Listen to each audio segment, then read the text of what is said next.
Yes, mambo vipi mtazamaji wa MK Habari? Bana, natumaini uko poa kabisa. Niko hapa kuzungumza zile taarifa za kimichezo na burudani.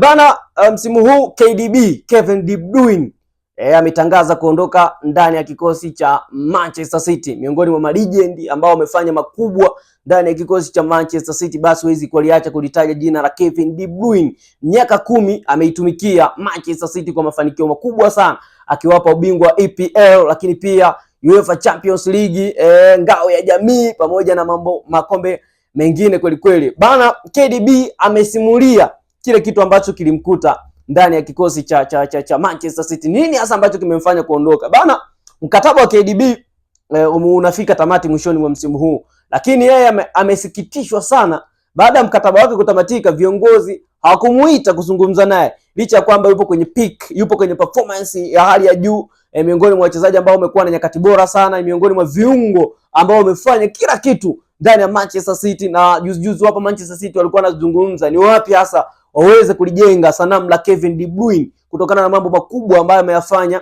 kwenye kikosi hicho cha Manchester City. Lakini yeye anasimulia ni kitu gani ambacho kilimkuta, kwamba baada ya mkataba kufika tamati mwishoni mwa msimu huu, alitarajia huenda viongozi wangemuita wafanye nini, waongeze mkataba, lakini mambo hayakuwa ndivyo sivyo. Na yeye anaamini ndio hana miaka 25, hana miaka 26, hana miaka 27, lakini bado anaamini na uwezo wa kufanya mambo makubwa zaidi ndani ya pichi. Kwa hiyo bana, yeye amesikitishwa sana kutokana na mambo ambayo ameyafanya ndani ya kikosi cha Manchester City, lakini viongozi walikaa kimya, hawakumuita kuja kufanya nini, kuja kuongeza mkataba. Bana, timu nyingi hasa zimeanza kupiga chapura kumhitaji Kevin De Bruyne kutokana na performance kubwa ambayo ameionyesha kwenye kikosi cha Manchester City, uwezo mkubwa ambao anao, ability ya kushuti nje ya 18, ndani ya penalty area, kutengeneza nafasi, assist, kila kitu kimekuwa kipo kwa upande wa Kevin De Bruyne. Timu kutoka Warabuni kule wamekuwa wakionyesha interest, lakini pia na baadhi ya timu ambazo zinahitaji kuweza kupata huduma yake. Kwa hiyo Kevin De Bruyne bana, licha ya kufanya mambo makubwa,